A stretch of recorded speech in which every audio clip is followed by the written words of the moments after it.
Alright, good afternoon everyone. Sorry I didn't have a video yesterday, but I wanted to take a look at primary results from Tuesday. Basically, I was at work yesterday and I didn't get home till pretty late. Anyway, and today I decided today is a day off. Anyway, sort of. But I'm going to be going on vacation next week, this weekend, and then next weekend I have to do some traveling for work. So, a video next week is probably highly unlikely, and so just keep that in mind. Likes, comments, subscriptions, they always do help, and I do greatly appreciate them. But when looking at these primaries, I like to see if I can figure out some trends. And if you notice, I got a lot of Wikipedia tabs up. And there's a reason. We'll get to that. And I'll talk about why I think this type of analysis that I'm about to do is actually pretty important and pretty major. So, in Arizona, we can estimate right now, and that's about 81% of precincts reported.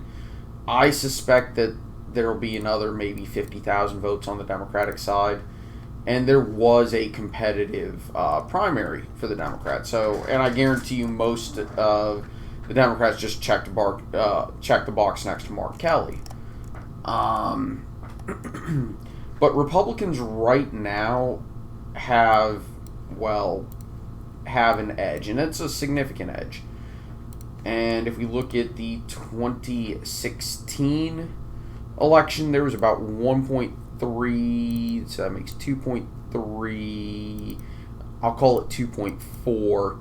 There's about 2.4 million in a presidential election year. And then in another presidential election year for this same seat, we had little over about 3.3 million.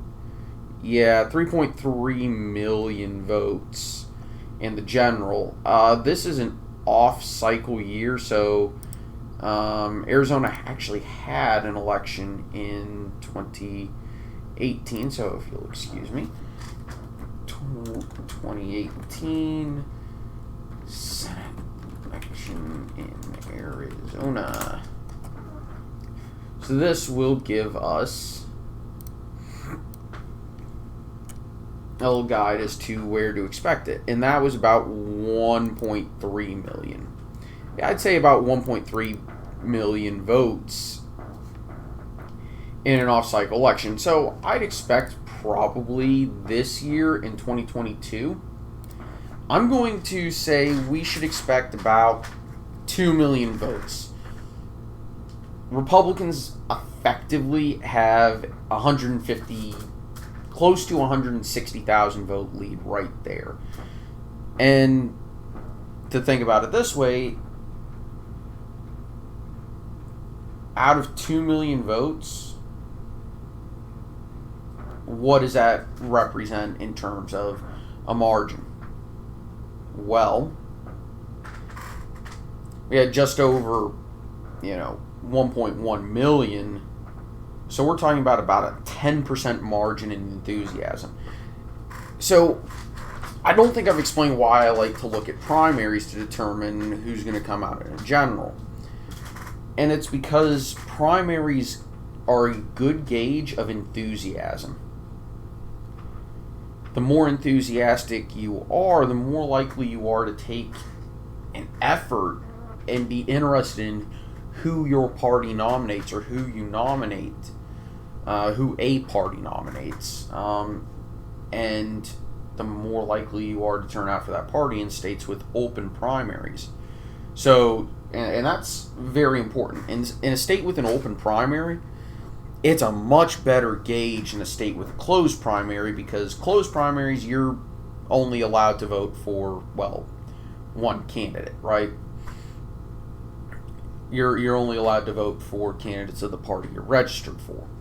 In open primary states, you can vote for whatever party you want.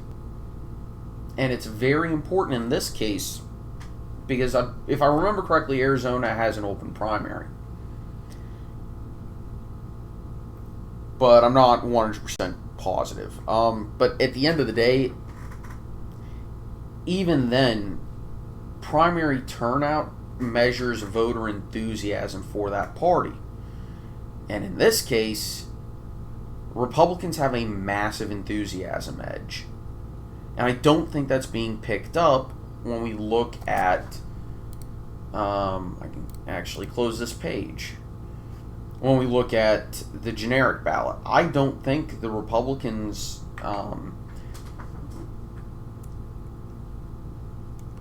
enthusiasm is being picked up by the generic ballot.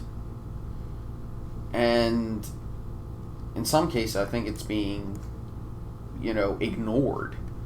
And there's a lot of disconnect I'm finding, because it's really weird to me that the Democrats are, outperforming. If you look at about the average of polls, they're outperforming Biden by about 7-8 points on average. Let's look at the Democrats. 44%. Biden's sitting about 38-39% for approval rating. That's about a 5-6 point overperformance for the Democrats. But that's the thing. That's their average. And most polls are right about there. For quite some time, the Republicans were in the high 40s with occasional dips. I don't think this is showing a case where Democrats are gaining support. This is a case where Republicans are losing it, or people are saying that they're people are less likely to say that they support the Republicans in the generic ballot. Because if we look at this, as soon as, December, October turned around and the race started getting pulled much more, Democrats, they fell to the low 40s, and other than a few bumps up to the mid 40s, they really have just kind of stayed there. So I don't think the Democrats are actually gaining support. I think they're just bouncing around where you'd expect them to be, solely based off of looking at the preponderance of data. Now, could I be wrong? Yeah, absolutely. That's not a question. That's something I recognize. I could be very wrong in this analysis. But what this data tells me is that the Republicans probably are in the mid to upper 40s in terms of their polling support, and Democrats are in the low to mid 40s. Republicans still have an edge this year. That anybody who disagrees is, not looking at everything. They're just saying, "Oh, look, the gap, the margin has narrowed." Well, notice that it's not because the Democrats are all of a sudden polling near 50% all the time. It's because the Republicans are polling a lot closer to 45% rather than around 48-49%. Yeah, I think at the end of the day, Republicans are going to get those voters because they were already going to support Republicans. Now they just don't want to say it because of the whole Roe v. Wade thing. And I'll bring up some more support I have for that, right? In just a minute. But there's also a disconnect in certain races, and a clear example of that is when we look at the Georgia Senate race versus the Georgia gubernatorial election. Now, that does not mean that I'm right about this analysis, but basically, we look at it, it's showing that Raphael Warnock is ahead by about 4.5 points, which is extremely weird. Now, okay, you could say that Warnock is a good candidate and Herschel Walker's a bad candidate. That's fine. But I don't think Warnock is going to run 10, 15 points out of Biden's approval rating in Georgia, which is in the low 30s at best.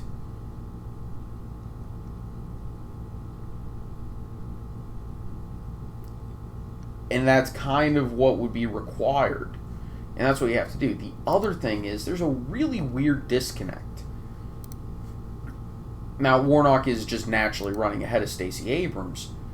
But Brian Kemp, according to these polling figures, is running way ahead of Herschel Walker, and I don't think that makes sense. Even if you think Walker is a bad candidate, split ticketing is not all that common these days. So I don't think that people are going to make that exception. Okay, yeah, Herschel Walker's kind of said some things that are a little bit wacky, and yeah, he's covered some things up. That's one thing. But is it enough to allow Raphael Warnock to become the first Senate candidate or midterm federal level candidate in decades to outperform their president by 15% in terms of vote total versus presidential approval rating in a race?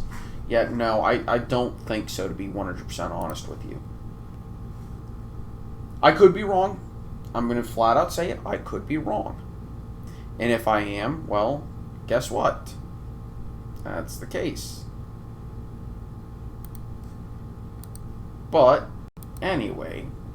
Ooh, don't delete that one. Cool. So, like I said, I like to use it to gauge support. Now, 2020, there is an exception to my rule, but you have to remember, notice how rare it is for me to find an exception. And in the 2020 special election, in the Republican primary, about 730,000 people voted. In the Democratic primary, I'm not saying this number out loud, but that's how many people voted. In the Democratic primary, Republicans had about a 90, probably actually had about a 70,000 vote lead in the primary. That's out of a grand total of about 1.3 million votes cast. That's not all that much. It's a decent lead.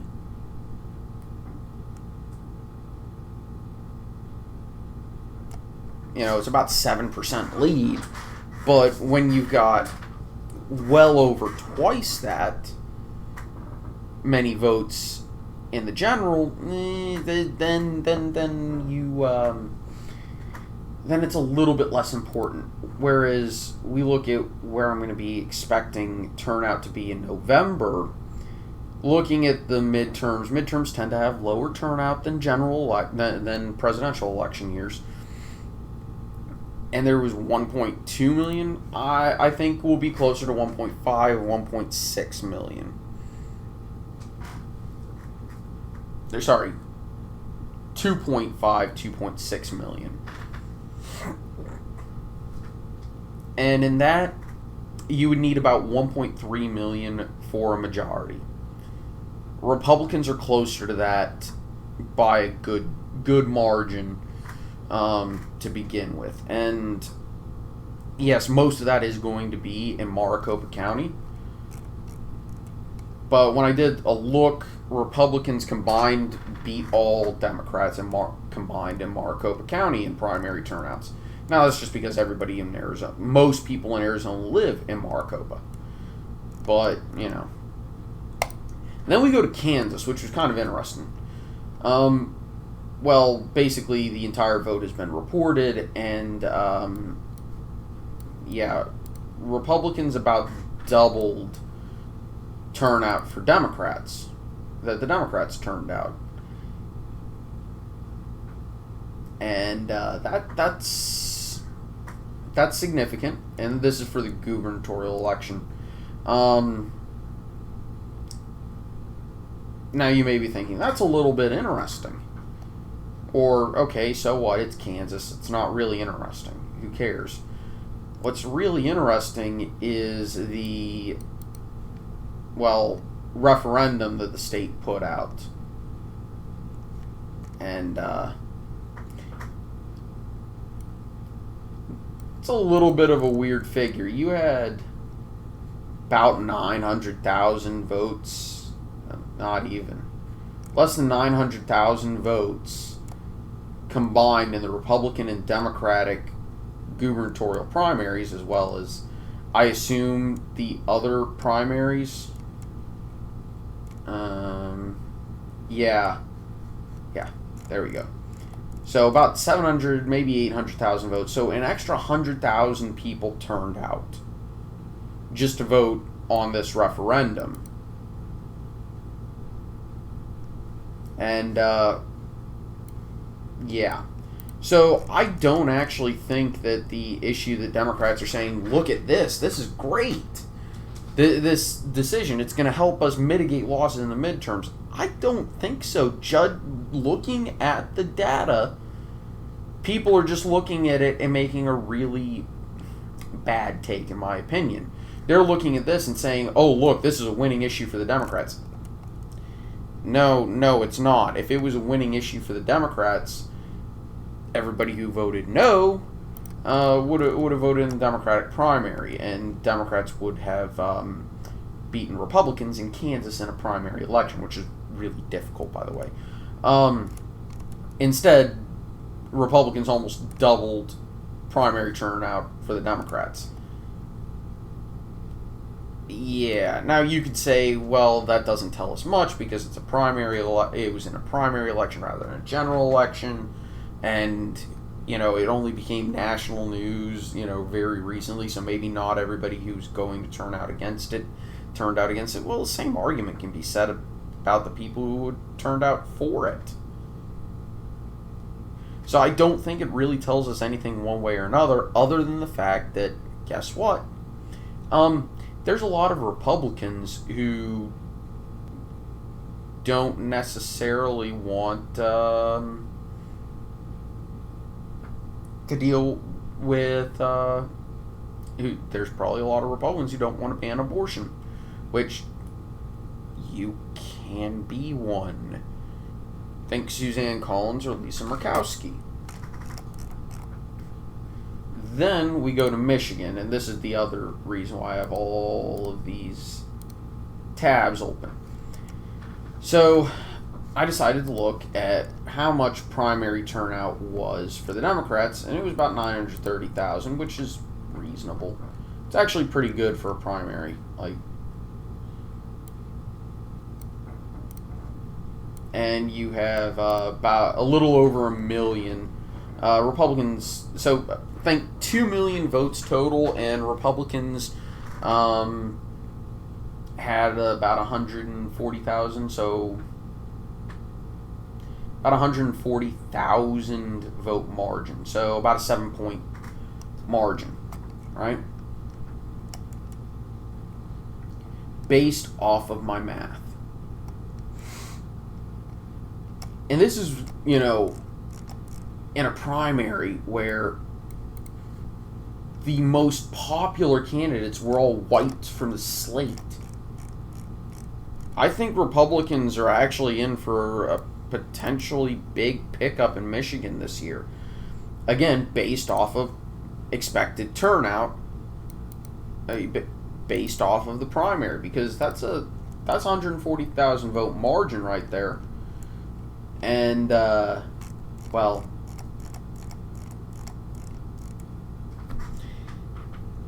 in the 2018 election, Democrats flipped that on its head and had actually a much bigger lead than the Republicans did in the primary, with actually slightly more votes cast. So this is probably going to be, and in the general election you had about 4 million, a touch over 4 million votes. I could see there being a similar amount of votes cast in the general election here, right? 2014,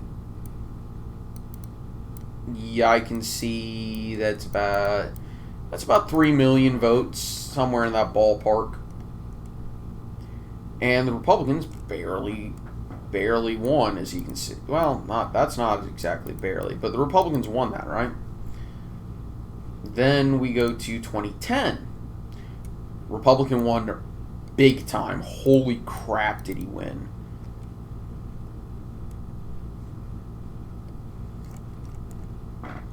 Oh, yeah, and the primary, Republicans had a lead in 2014.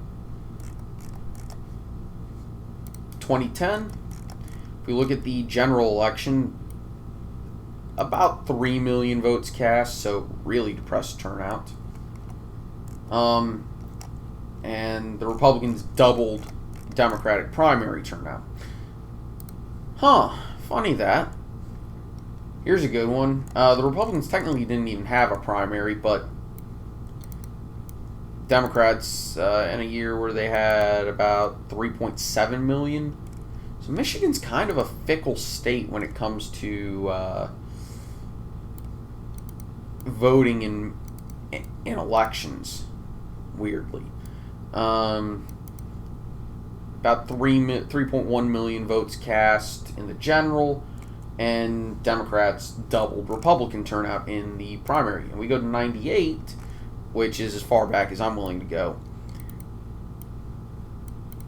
Well, you've got just under 3 million votes, and the Republicans won all but one county. And they also crushed Democrats in overall turnout. But you also had a Republican incumbent.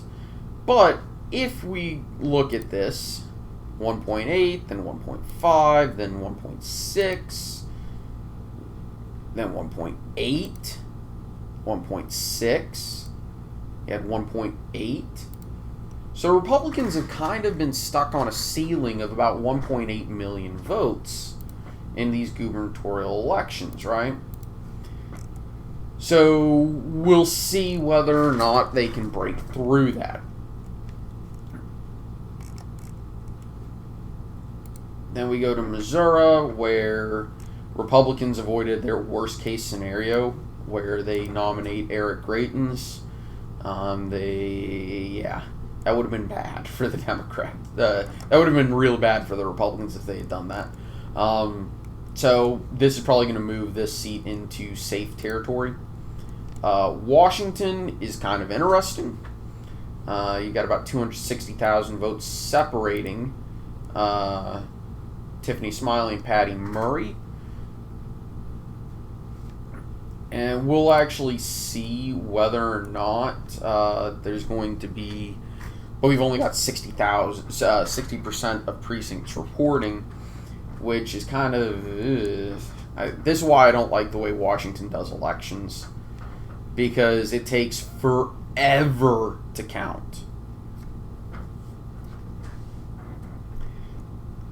But you can add right after that, it's just around the 40. It's going to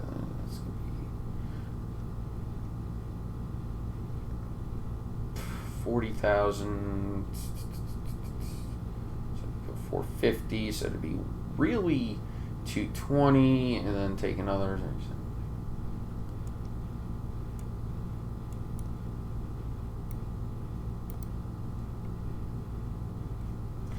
And of course, jungle primaries are kind of annoying to me, but yeah, of course, I'm not a big fan of jungle primaries because it really makes it hard to figure out who's enthusiastic. But I am going to be interested to see what happens in the general election in Washington to a point. But yeah, I actually think that based off of this, I think Utah's safe. I'm moving Missouri into the safe category. I'm actually still I'm putting Georgia down to tilt Republican. I think Florida's close to likely. I'm really confident about Ohio. I know some people are like, well, Tim Ryan leads in every poll that's been conducted. You also have to remember, this is Ohio. Tim Ryan may be the type of person who could maybe win Ohio, but no, I don't think so. Very competitive, and you also have to remember, historically speaking, generic ballot polling and polling in midterms tends to underestimate Republicans. You know how I had this as leans to the Democratic? I'm putting this as maybe even true toss-up, but I'm going to tilt it towards Mark Kelly just because he's an incumbent. But if I start seeing evidence that things are bad for him, I won't hesitate. Moving Alaska to safe. I think I'm going to actually have Nevada as a flip. This is that. Washington, I'm putting back in the likely category, though.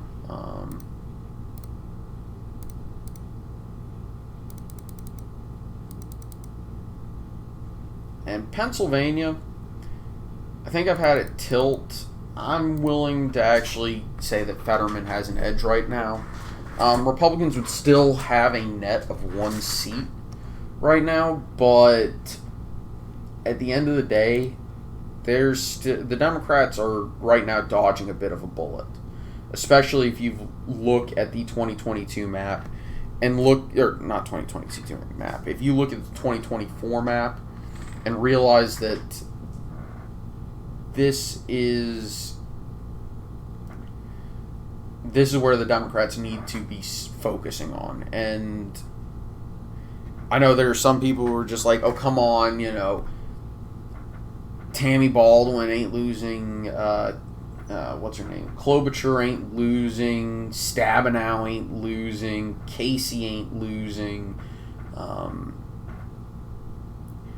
Sherrod Brown ain't losing, Sinema probably isn't losing unless she loses a primary. And then there's a few others. But I got into a little bit of a debate with someone who just said, no, Republicans aren't picking up anything in 2024. Maybe Montana and West Virginia. And I'm just like, are you ignoring the fact that Republicans can only gain? They can play offense everywhere in 2024, and it's good money being spent. Unless they're going for like Hawaii or anything like that. They're spending good money in 2024 because every seat that is even remotely close to it, that is in anything remotely close to a swing state, is going to be money well spent, which is most of the map. And they can just trust their state-level candidates to win in Montana and West Virginia. And that's a net 2 right there. And the Democrats don't really have a pickup option unless we're talking about Florida or Texas. And those are the only 2 realistic pickup opportunities. And I don't think either is going to happen.